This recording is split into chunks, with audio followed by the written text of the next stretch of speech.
Maintenant, hâte d'ouvrir ce second colloque de la page 86 sur les troubles du spectre de l'autisme. Et je voudrais tout d'abord remercier tous nos intervenants. Merci d'avoir été présents à notre invitation.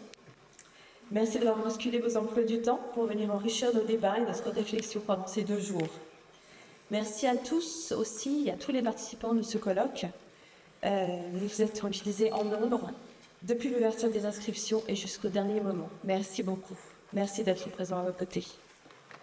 Alors, pourquoi un colloque sur l'autisme organisé par la page 86 ?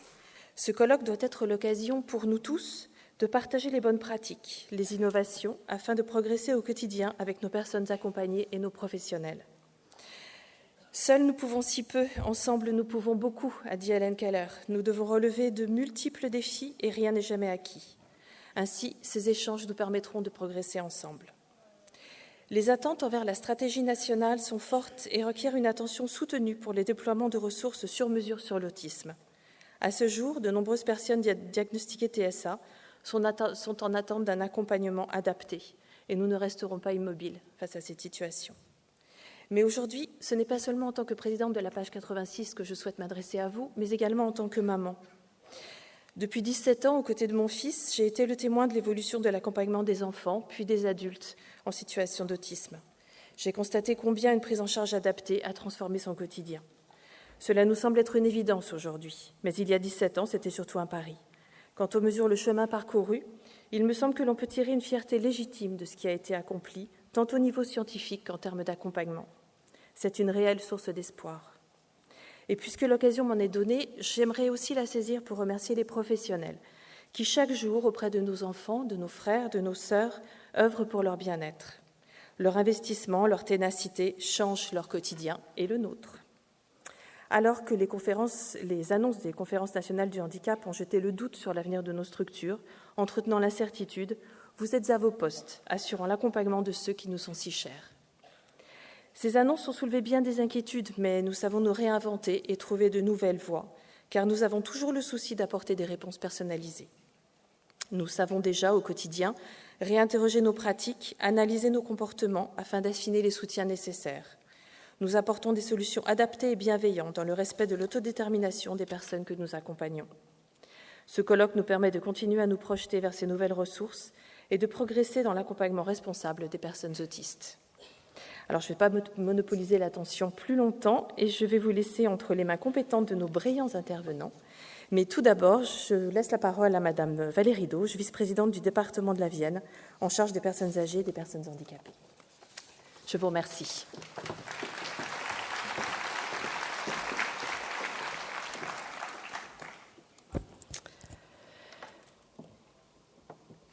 Mesdames, Messieurs les autorités, Mesdames, Messieurs, très honorée d'ouvrir ce colloque aujourd'hui en tant que suppléante de députée, première vice-présidente du département de la Vienne en charge des politiques d'autonomie, mais avant tout, comme Madame Miralles, en tant que maman d'une adulte autiste âgée de bientôt 30 ans. Une expérience qui a façonné ma compréhension et mon engagement envers cette cause. Je tiens tout d'abord à remercier la PAJH 86 pour l'organisation de ce colloque et la qualité des intervenants qui est essentielle pour faire avancer la recherche, le soutien et la compréhension des troubles du spectre autistique. Le Conseil départemental de la Vienne mène une politique volontariste en matière de handicap et consacre 57 millions d'euros de son budget à cette cause. Je salue le travail de mes équipes, je salue le travail de la PAJH avec lequel nous collaborons en étroite collaboration.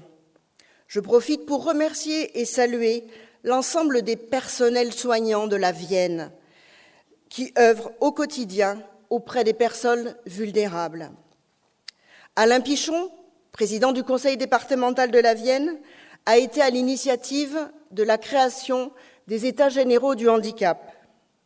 La restitution des précédentes éditions fut riche et suivie d'actions concrètes. La prochaine édition aura lieu le 26 novembre 2024. L'actualité récente nous rappelle l'importance de la recherche continue et de l'innovation dans le domaine de l'autisme. Les avancées en génétique, telles que celles menées par le professeur Thomas Bourgeron, nous offrent des perspectives nouvelles et prometteuses pour mieux comprendre les bases biologiques de l'autisme. Ces recherches ouvrent la voie à des diagnostics plus précis et à des interventions plus ciblées. Cependant, il ne suffit pas de se contenter des avancées scientifiques. Nous devons aussi veiller à ce que les découvertes se traduisent par des améliorations concrètes dans la vie quotidienne des personnes autistes et de leurs familles. C'est là que les politiques publiques interviennent et entrent en jeu. En tant qu'élue locale, je milite activement pour que notre département soit à la pointe de l'accompagnement de cette spécificité en travaillant de concert avec l'Agence régionale de santé Nouvelle-Aquitaine et toutes les parties prenantes. À ce jour, nous sommes pénalisés d'être bons élèves par rapport aux autres départements de la Nouvelle-Aquitaine. Le Conseil national du handicap, CNH, a récemment alloué une somme conséquente à tous les départements, une première que je salue. Le financement est un point crucial, mais n'oublions pas que derrière, il y a de l'humain. Cependant, il est important de reconnaître que l'inclusion, bien qu'essentielle, ne correspond pas à tous les besoins.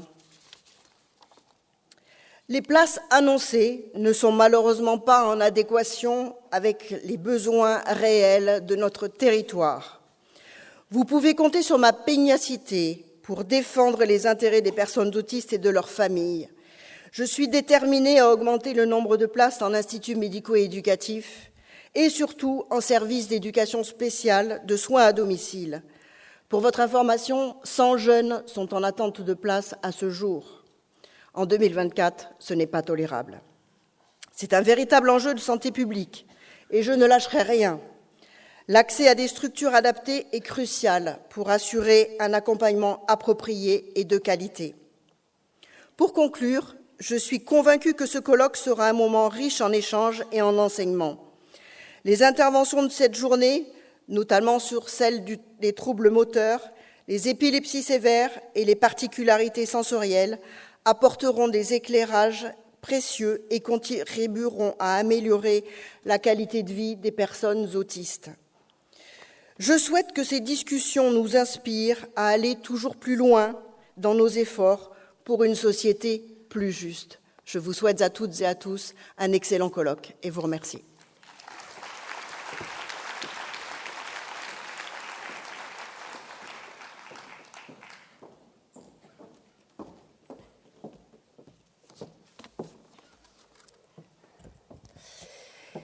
Mesdames, Messieurs, Monsieur le délégué interministériel, Monsieur le directeur de l'ARS de la Vienne, Madame la vice-présidente du département de la Vienne, Madame la directrice de l'autonomie du département de la Vienne, Madame la directrice de la MDPH, chers participants, très chers amis, je suis vraiment très honorée d'ouvrir cette deuxième édition et de vous accueillir. Et je vous remercie tous très sincèrement pour votre présence. Je tiens à remercier particulièrement les membres du Conseil scientifique, mes très chers amis, professeurs Catherine Barthélémy, Sophie Biette, avec lesquels depuis 20 ans nous œuvrons pour construire des colloques. Et puis effectivement, on se le disait hier soir, c'est notre 10e édition. Donc j'ai fini par me résoudre à le partager. Je voudrais aussi remercier notre très chère amie Djéa, qui nous fait l'immense honneur d'avoir accepté de prendre la référence en tant que médecin du pôle autisme et TND de l'APH de la Vienne et qui a rejoint cette équipe féminine pour construire ce beau colloque. Merci à vous, merci mes très chers amis. Merci à l'ensemble des intervenants qui ont accepté, et je tiens à le souligner, avec une très grande générosité notre invitation. Nous en avons vraiment été très touchés. Leur expertise nous est tellement précieuse. Elle nous est indispensable pour continuer à construire des réponses sur mesure et aider les personnes autistes à construire leur vie dans les meilleures conditions qui soient, dans le respect de leur singularité, de leur dignité et de leurs aspirations. Comme votre participation très élargie aujourd'hui et demain en témoigne, je suis très heureuse de voir que l'autisme continue de nous unir si fort autour des personnes concernées et leurs familles, que je salue très chaleureusement, car je sais qu'elles sont très nombreuses aujourd'hui parmi nous. Les familles doivent être associées aux décisions concernant leurs proches, car elles sont des partenaires clés du développement de leurs enfants, leurs filles, leurs fils, leurs frères, leurs sœurs. Je souhaite également exprimer des remerciements très appuyés à l'attention de toutes les équipes de l'APAGE, de tous les professionnels qui se sont mobilisés avec une énergie très, très importante pour construire des conditions très agréables d'accueil pour ce colloque. Des remerciements très appuyés à mon équipe pour son énergie incroyable, pour son talent de faire d'une difficulté une opportunité d'amélioration, pour faire d'un doute un nouvel horizon et de faire d'une simple joie un havre d'optimisme, mais aussi des fois de me laisser parfois, d'ailleurs souvent, très souvent, sans explication quant à cette solide solidarité d'équipe sans laquelle nous ne pourrions pas agir autant que nous le faisons aujourd'hui et qui, je dois l'avouer, me rend extrêmement fière, même si, comme vous l'avez compris, je n'en ai pas tous les secrets. Par contre, il y a une chose que je sais, c'est qu'elles savent très bien s'autodéterminer et cela me va parfaitement. Je n'oublie pas mes anciennes équipes que je salue et que je remercie aussi très chaleureusement pour tout le parcours que nous avons ensemble fait. Elles sauront se reconnaître, c'est une histoire depuis plus de 20 ans. Je souhaite aussi saluer et souligner, malgré les tensions qui pèsent sur nos environnements respectifs, et nous savons que le médico-social et sanitaire n'en est pas épargné, le fort investissement des professionnels pour se dégager 2 jours en présentiel. Je tiens à le souligner, cela démontre un engagement significatif des acteurs et vos convictions à vous tous aujourd'hui pour agir avec progrès. Les voies du progrès, les voies de la recherche, c'est ce qui anime fondamentalement ce colloque. Comprendre et agir pour le progrès et le bien-être de chacun. Il est donc essentiel que l'état actualisé de la science nous guide et nous permette de nous approprier des repères indiscutables pour garantir des interventions de qualité. Les recommandations des bonnes pratiques de la Haute Autorité de Santé ne doivent cesser de nous mobiliser pour en assurer une mise en œuvre élargie, et ce, quel que soit là où vit la personne autiste, de son plus jeune âge à un âge avancé. Cela nous demande à tous d'être persévérants et surtout convaincus par le rayonnement de cette exigence de qualité, pour des vies de qualité des personnes. Nous avons ainsi, chacun d'entre nous, la responsabilité des voies du progrès, pour que ces voies du progrès viennent jusqu'à chaque personne autiste et d'être ambitieux pour celles qui auront les vulnérabilités les plus fortes. Rappelons-nous, les interventions et les accompagnements recommandés par la Haute Autorité de la Santé agissent toutes sur le développement et le comportement de la personne accompagnée. Elles sont définies par leur caractère précoce, individualisé, personnalisé, coordonné et global. Nous sommes ici tous des acteurs au sein de leur quotidien. Alors, agissons de concert pour porter haut et avec espérance ces fameuses voies du progrès, sans jamais rien lâcher, sans jamais renoncer, mais en veillant ensemble et en protégeant les personnes tout en leur facilitant la pleine expression, comme vous le voyez sur ces vidéos qui passent derrière moi, la pleine expression de leurs talents, leurs compétences, leur savoir-faire. Impulsons des environnements enrichis, ouvrons les champs des possibles, tout en nous assurant que ces environnements, notamment sociaux et humains, demeurent stables et solides pour éviter des ruptures de vie. Les enjeux sont donc forts, Merci, Monsieur le délégué interministériel, de votre présence parmi nous. Nous avons besoin de vous et de votre appui pour construire ensemble des chemins pour tous. Je vous souhaite 2 très belles journées d'échange et de réflexion.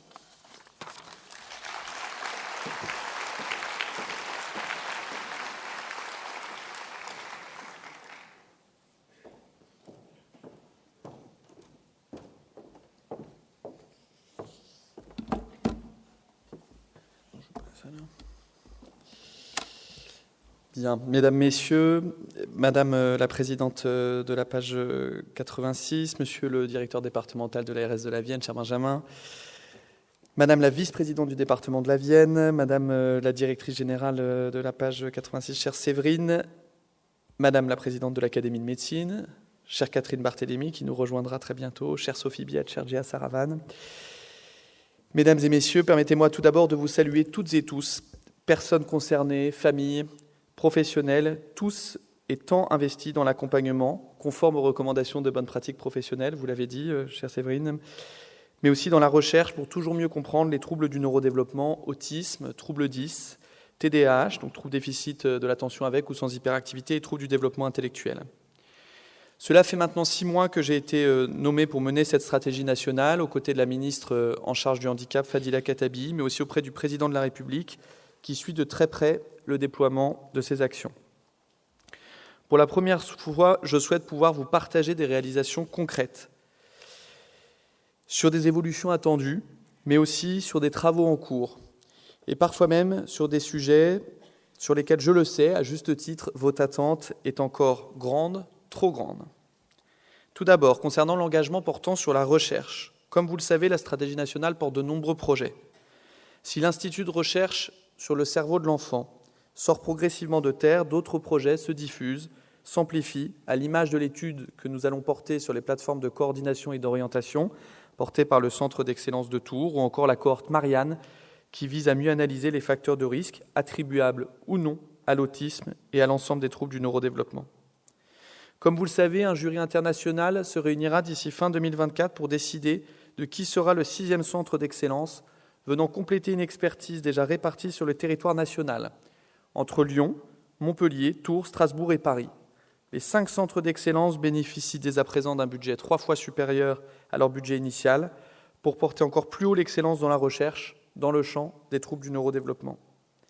À ma demande, ceux-ci poursuivront aussi leurs travaux en lien avec le groupement d'intérêt scientifique sur les troubles du neurodéveloppement, à même de leur apporter un soutien méthodologique de qualité, notamment sur la recherche participative, car c'est bien là le sujet, comment mieux impliquer les personnes dans les travaux de recherche, comment réussir à faire qu'un certain nombre de projets de recherche répondent à des problématiques concrètes vécues par les personnes concernées. Le deuxième engagement de cette stratégie, il porte sur les modalités d'accompagnement des personnes. Et je sais que dans cette salle, vous y êtes tous très attentifs. Et donc, bien sûr, la transformation de notre offre. C'est un engagement fort, sur le versant financier, bien sûr, mais aussi sur le virage que cet engagement doit augurer pour les personnes avec des troubles du neurodéveloppement. Quelle évolution dans 5 ans, dans 10 ans, dans 30 ans? Plus, moins d'IME, plus, moins de masse, plus, moins de femmes, de foyers de vie? Nous ne pouvons pas répondre à cette question aujourd'hui, mais ce qui est certain, c'est que le progrès constant dans l'accompagnement des personnes, le repérage et le diagnostic de plus en plus précoce des personnes concernées modifiera inévitablement la structuration de notre offre, et je sais que vous y participerez. Je crois que collectivement, nous avons une partie des réponses, mais celle-ci ne saurait se construire sans une analyse éclairée de ce qui se joue dans chacun des établissements et services de notre pays. Certains organismes gestionnaires sont connus pour accueillir les situations les plus complexes, les plus sévères, d'autres moins. Certains organismes gestionnaires sont toujours dans la remise en question de leurs pratiques, à la recherche de la meilleure évaluation, de la meilleure pratique au profit des personnes accompagnées, et d'autres moins. Il ne s'agit pas là d'incriminer tel ou tel professionnel, mais bien de changer notre vision dans le champ de l'autisme et des troubles du neurodéveloppement, en mettant au cœur de notre action les recommandations de bonnes pratiques professionnelles et de façon générale toutes les pratiques faisant l'objet d'un consensus par des experts reconnus, internationaux et ayant publié dans des revues à comité de lecture. Cette approche fondée sur la preuve ne doit pas pour autant couper tout esprit d'initiative dans le champ du handicap. Ainsi, quel que soit l'accueil des personnes concernées, il faut que les professionnels puissent se réunir, échanger ensemble de façon structurée, mais surtout avec les personnes concernées, autant que possible, pour construire des projets de vie audacieux, permettant la prise de risque, au sens noble du terme, c'est-à-dire ne mettant pas en péril la vie des personnes, ni leur autonomie, ni leurs souhaits. Ces projets doivent permettre de réaffirmer la liberté de choix des personnes, lutter contre l'isolement et les restrictions de liberté.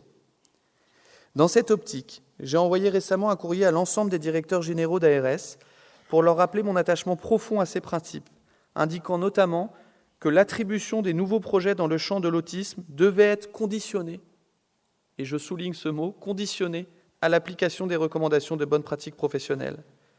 Par ailleurs, j'ai rappelé l'importance d'utiliser une sémantique des troubles adaptée à notre époque. Ainsi, dans ce courrier, je rappelle que le diagnostic de psychose infantile ou de dysharmonie évolutive est inapproprié pour le diagnostic de toute forme d'autisme. Dans la continuité de ce rappel, j'ai pu échanger avec le président de la Haute Autorité de Santé et je lui ai demandé officiellement à ce qu'une recommandation sur la juste prescription médicamenteuse dans le champ de l'autisme puisse être portée.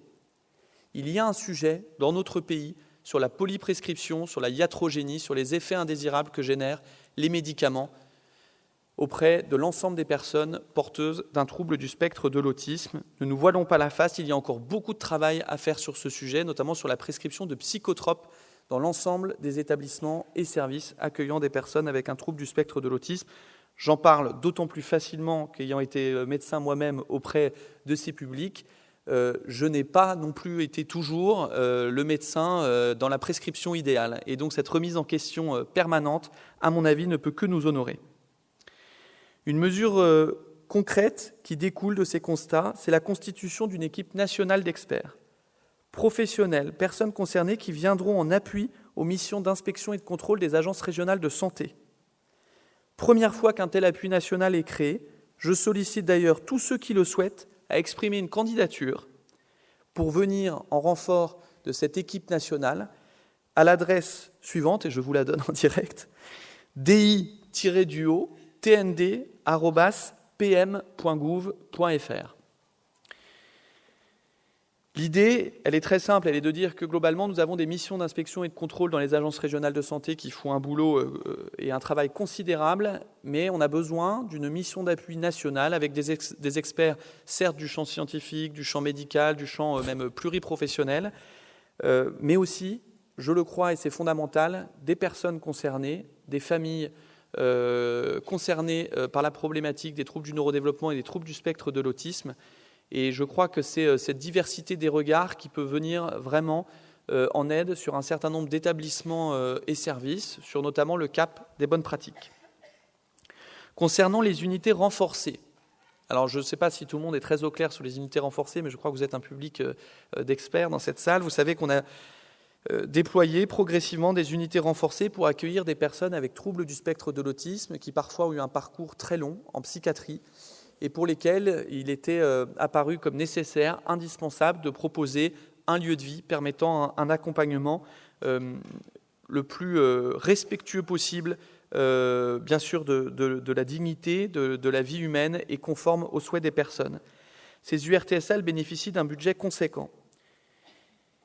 Mais aujourd'hui, 11 URTSA sur 40 ont été créés. D'ici 2027, nous devons créer une quarantaine d'unités renforcées pour les troubles du spectre de l'autisme. Nous sommes sur un élan, mais qu'il ne faut pas couper. Et vous entendez dans mes propos une interrogation sur la vitesse de déploiement de ces unités renforcées. Ainsi, je souhaite que nous puissions regarder territoire par territoire si des freins existent au déploiement de ces structures fondamentales pour l'accueil des personnes autistes les plus sévères, avec une analyse toujours plus importante de l'adaptation de ces lieux de vie, tant du point de vue architectural que sur les moyens humains à disposition et l'articulation de ces URTSA avec notamment l'offre médico-sociale que vous représentez. Les établissements et services accueillant des enfants en situation de handicap nécessitent aussi de bénéficier de toute notre attention. Merci à tous de maintenir ce regard attentif et lucide sur toutes les situations que vous connaissez actuellement en IME, mais aussi en ITEP, en DITEP, en MEX, mais aussi dans les services d'aide aux personnes, du CESAD au SAMSA, en passant par des services d'aide à domicile, les dispositifs scolaires, UEMA, UEA, DAR, ULIS, unités externalisées, les anciennes, voire même les SECPA, car ne nous voilons pas la face, un certain nombre des dispositifs scolaires que nous portons, qui ne sont pas spécifiquement fléchés handicap, accueillent aussi des enfants porteurs de troubles du neurodéveloppement, et notamment de troubles du spectre de l'autisme. Vous voyez déjà qu'il y a un florilège d'acronymes, en tous sens. Je pense que certains d'entre vous découvriront même certains acronymes aujourd'hui. Mon souhait est aussi, en tant que délégué interministériel, de simplifier toujours plus notre offre, et ça veut dire que cet effort de transformation de l'offre ne pourra pas se faire, à mon sens, en tout cas dans le champ des troubles du neurodéveloppement et de la politique publique que je développe, en rajoutant des strates, en rajoutant des dispositifs, avec à chaque fois un nom différent qui, globalement, perdent un peu plus les familles qui, déjà à l'apparition d'un trouble du neurodéveloppement, dès lors qu'elles ont connaissance qu'un de leurs enfants a un trouble du neurodéveloppement, sont dans un système administratif qui, je le sais, est déjà très complexe. La question sur ces enfants, c'est quel est leur trouble?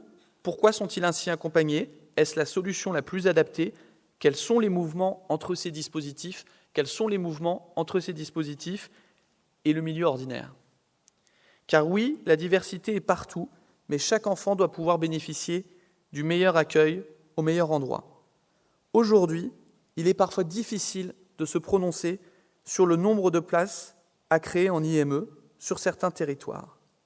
N'y voyez pas là une provocation, car je sais l'immense souffrance de nombreuses familles en attente d'une place en IME depuis tant d'années, avec parfois un des parents, et souvent les mères, ayant dû arrêter de travailler pour accompagner au mieux un enfant. Mais il nous faut regarder le système dans son ensemble. Combien d'enfants en IME pourraient-ils bénéficier d'un autre accompagnement? Combien d'enfants en IME pourraient en réalité intégrer l'école ordinaire? Et à l'inverse, bien sûr, combien d'enfants en situation très sévère devant bénéficier d'un accueil de qualité très spécialisé en IME? C'est le sens de la mission IGAS que la ministre Fadila Khattabi a annoncée dans l'ensemble des instituts médico-éducatifs pour mieux comprendre ces enjeux. Je m'écarte quelques secondes de ce discours pour vous dire que lors de mes visites officielles, depuis que je suis délégué interministériel, je suis très surpris de cette hétérogénéité selon les territoires. Je crois qu'il faut qu'on regarde ça vraiment avec lucidité. Il ne s'agit pas de dire qu'il y aurait une majorité d'enfants accueillis en IME qui n'y auraient pas leur place, ce n'est pas du tout le sens de mon propos. Mais il s'agit de dire qu'on doit aller plus loin dans le rattrapage de l'évaluation, diagnostic bien sûr, dans la réévaluation pour un certain nombre d'enfants, pour être certain que ceux-ci bénéficient du meilleur accueil au meilleur endroit.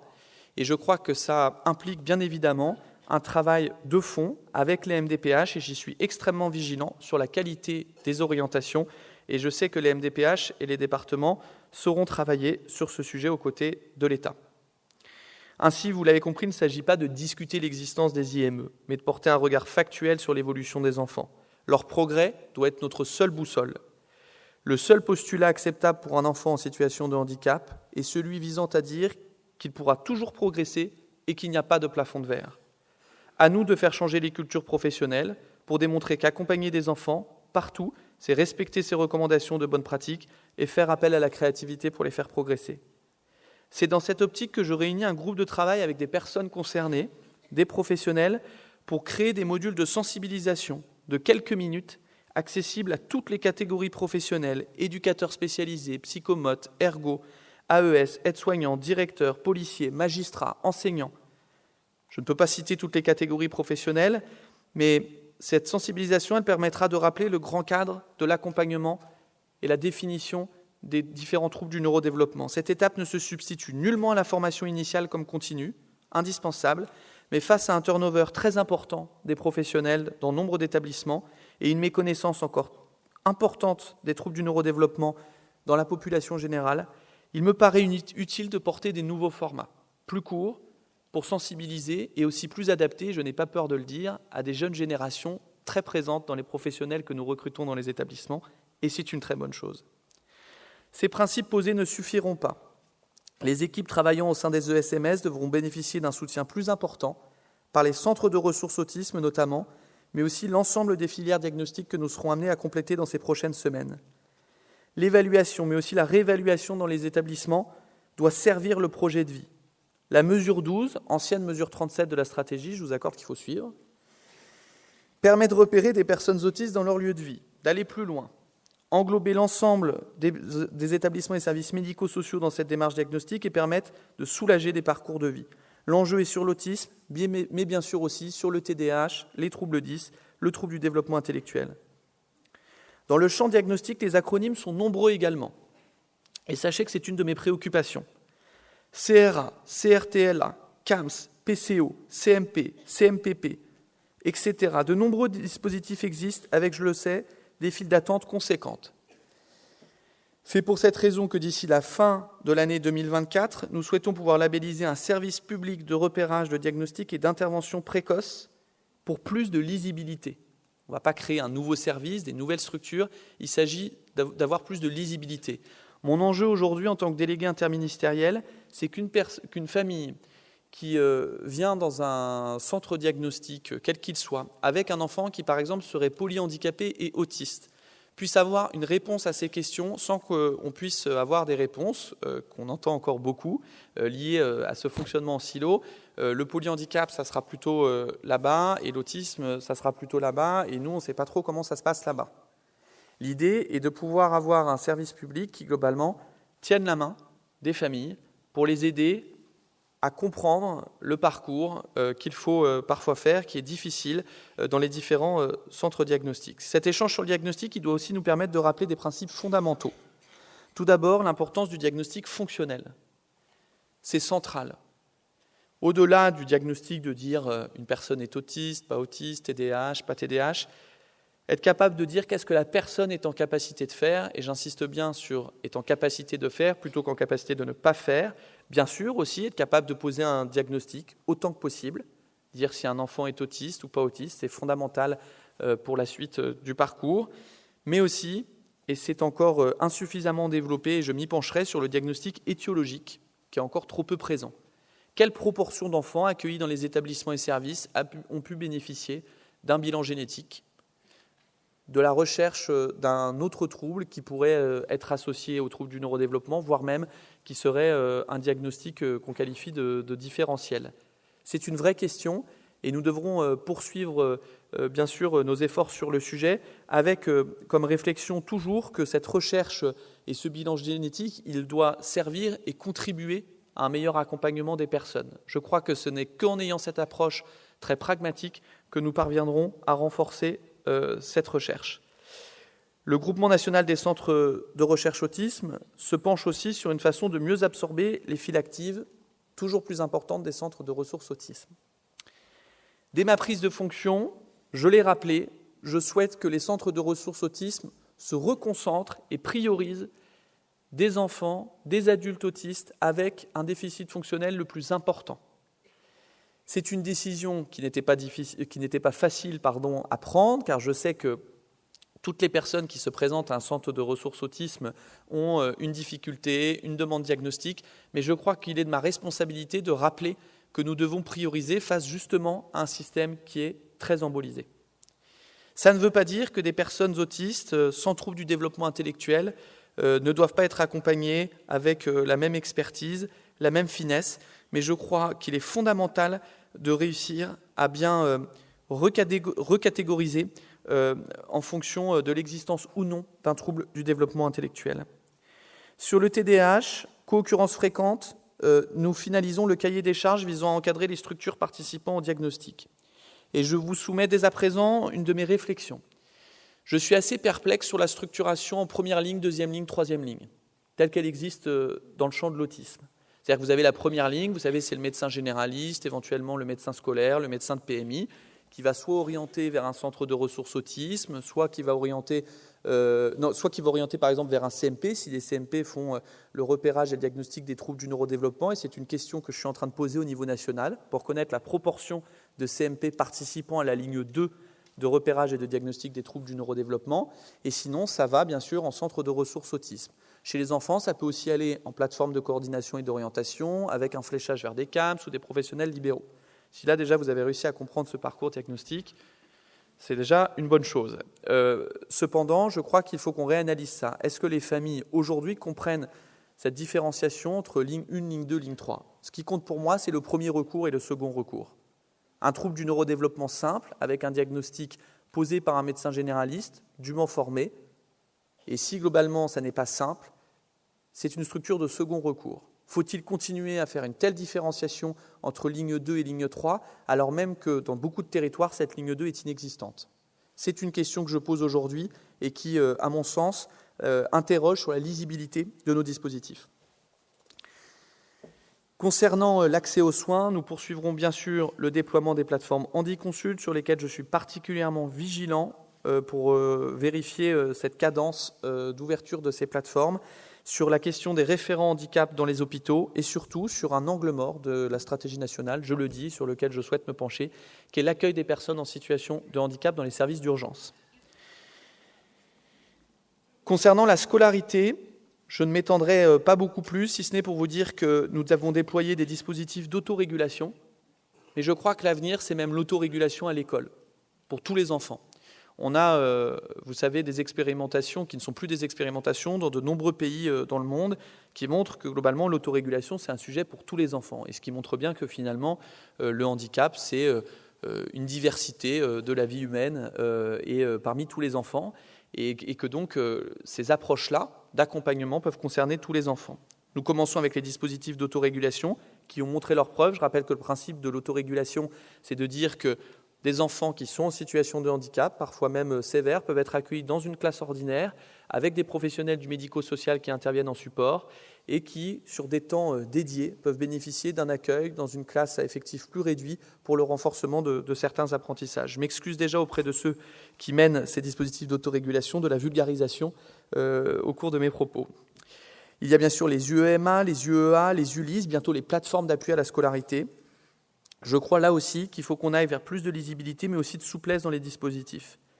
J'accepte aussi de me réinterroger sur les dispositifs portés par notre propre stratégie nationale.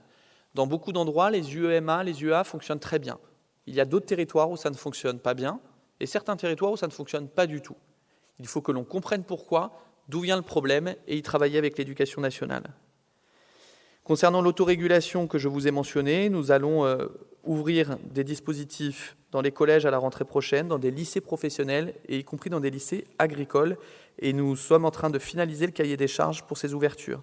C'est 380 dispositifs qui seront ouverts d'ici 2027.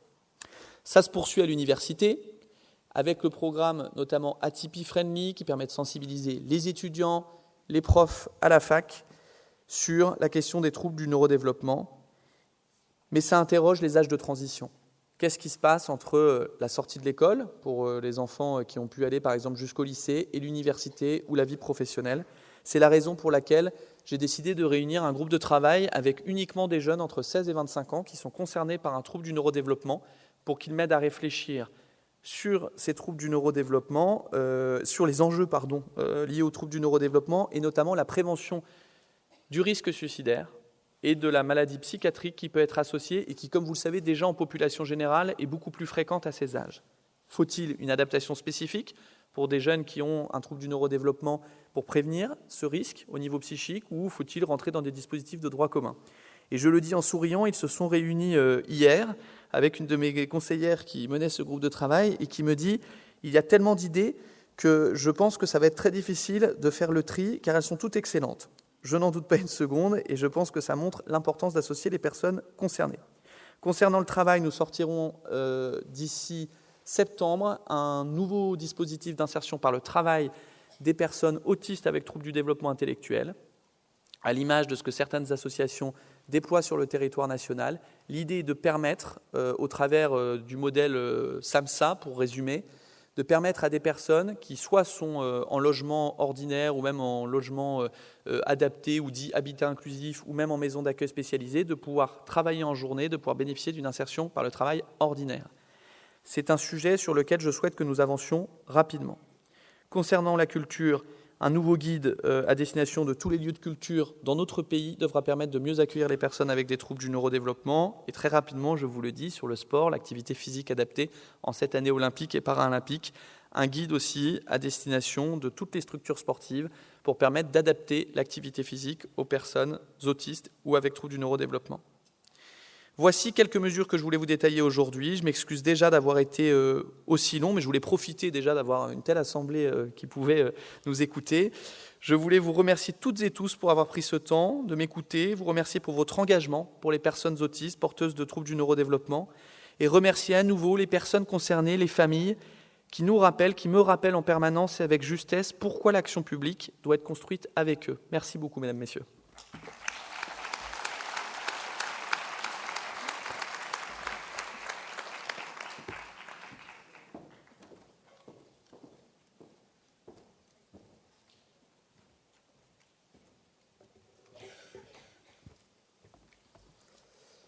Bien, j'ai la lourde tâche de remplacer mon amie, Madame la professeure Catherine Barthélémy, qui est prise dans ses fonctions.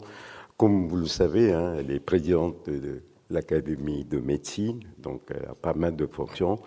Elle va nous rejoindre tout à l'heure.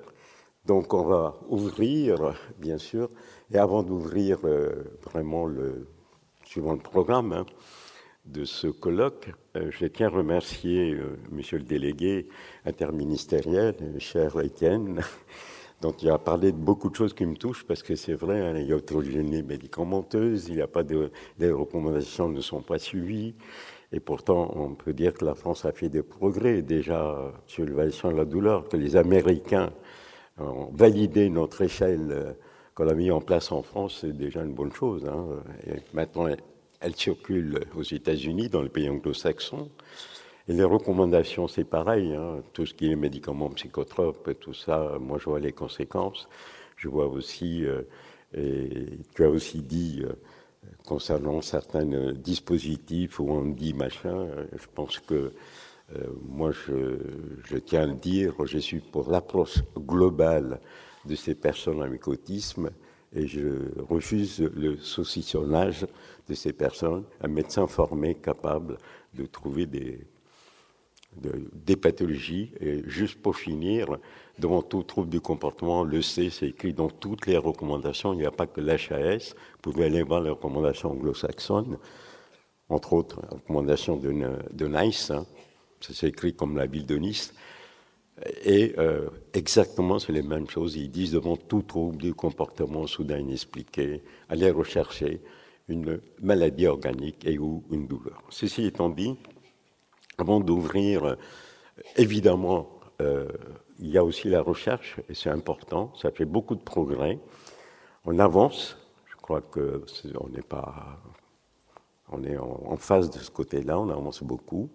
Et juste avant de dire, je vais vous lire, enfin ça a été déjà fait dans un autre congrès, un papa d'un enfant autiste, il dit « autisme, un isme ». Mais c'est cela, ont-ils trouvé l'isme de communication, cet étroit passage d'interaction fragile, tortueux, entre notre pensée à nous et la personne autiste. Voilà, je ferme la parenthèse parce que c'est long, c'est le papa qui dit concernant son fils comment il a été pris en charge dans un hôpital, etc. Donc, tout de suite, je fais appel à mes collègues. Je pense qu'ils sont arrivés, pas eu de retard. Ah ben voilà. Et tu es docteur Emmanuel Ouidi Durand, qui vient du CRA d'excellence de Tours, mon ami Frédéric Bonnet-Berriot, qui va nous parler d'ailleurs de la compréhension de l'évolution de trajectoire développemental tout au long, bien sûr, de la vie. N'oubliez pas l'accompagnement, ça se fait, il y a le diagnostic, mais il y a aussi l'accompagnement tout au long de leur vie. Et moi, je dis toujours, j'insiste, il y a aussi l'accompagnement de la santé, parce que s'il y a un problème de santé, l'accompagnement pose un problème, que ce soit d'ailleurs dans l'inclusion scolaire, que ce soit dans l'inclusion au travail, etc. Donc, je crois que c'est important. Merci d'être là. Et donc, je te donne la parole. J'ai oublié de prendre le timer. Il est resté dans ma voiture. J'aurais pu mettre le timer, comme ça. C'est pas... Ok, ben tu as ton... Voilà. Allez, à toi. Non, mais... Et puis, oui, je l'ai. Et puis, merci à l'équipe de la page, Madame la Présidente, Madame les directrices qui m'ont accaparé dans cette équipe purement féminine, comme tu disais. Mais c'est avec plaisir, et tout en équipe, c'est extraordinaire parce que je trouve qu'ils sont vraiment dans les recommandations et ils veulent faire encore plus, ce qui est encore bien. Ils me donnent plein d'idées et surtout merci aux familles et les aidants familiaux et les personnes autistes qui m'ont fait développer ma prise en charge, je dirais, médicale. C'est grâce à eux. Moi, je ne l'ai pas appris dans les livres, hein, c'était sur le terrain et je continue à le faire. Ils m'apprennent encore beaucoup de choses. Pas plus tard qu'il y a 3 jours, j'ai appris aussi des choses grâce à une personne autiste et à sa famille.